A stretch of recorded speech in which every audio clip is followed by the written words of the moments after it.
I have a question about the Iditarod because I've watched, the National Geographic. By the way, you are the most famous, and I noticed you call them mushers. And if you look up dog racing on Wikipedia and all this stuff, they're very adamant to say nobody says mushing anymore.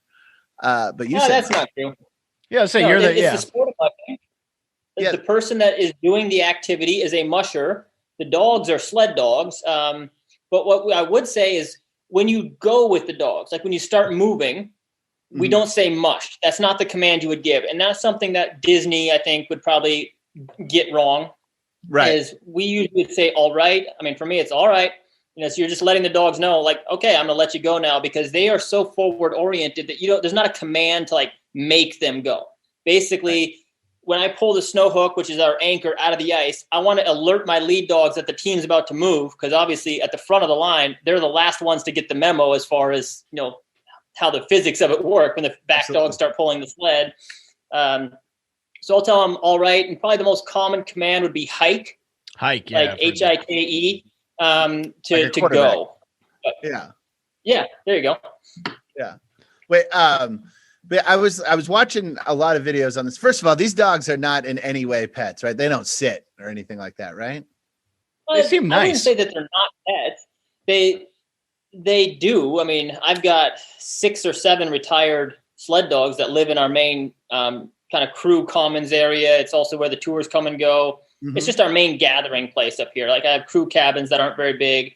It's where people have their personal belongings and they sleep. But the kitchen and the bathrooms and the living room and the TV, that's all in the big lodge building, right? So that's where the dogs live. So they make great pets.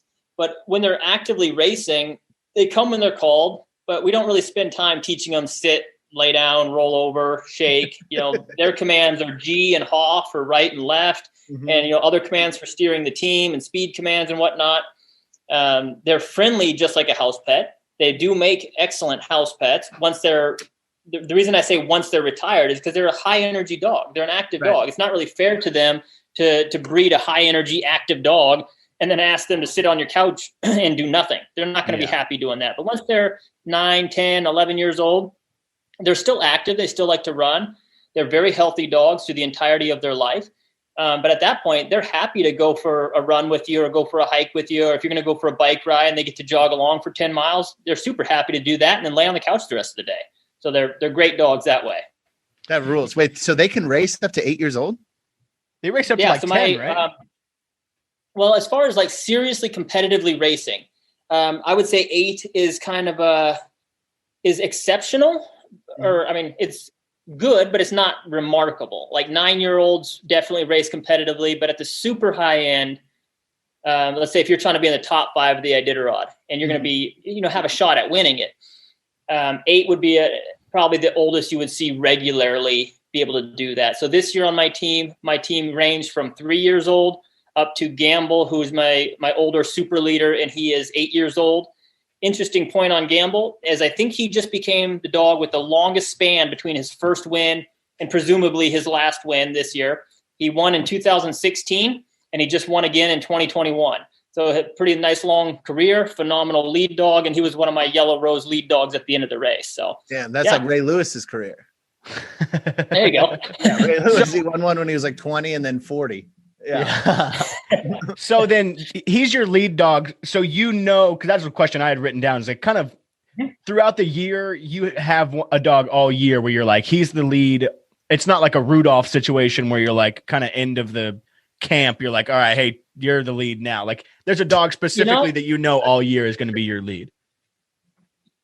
Yes and no. All these questions are going to have complicated answers, or at least at minimum, I would make it complicated. So if you were just like, yeah, it's exactly like Rudolph, Bruce. To a T. In a given dog team, like this year, I would say out of my 14 dog team, I would call 10 of them lead dogs. Now, there are lead dogs that are better than other lead dogs. Certainly, there's maybe only 4 in that team that they're just they're not suited for leaders. They're going to goof around too much. They're too much of a joker. They'd rather be in the back of the team and pull hard and not have to worry about anything. Mm-hmm. So I do have some leaders that are my key leaders. For example, this year, I'd say Prophet, Northwest, Pecos, and Gamble were the ones that, and Cobra picked up most of the leading shifts. There were other dogs like Viacon that I'd put up there with another experienced leader.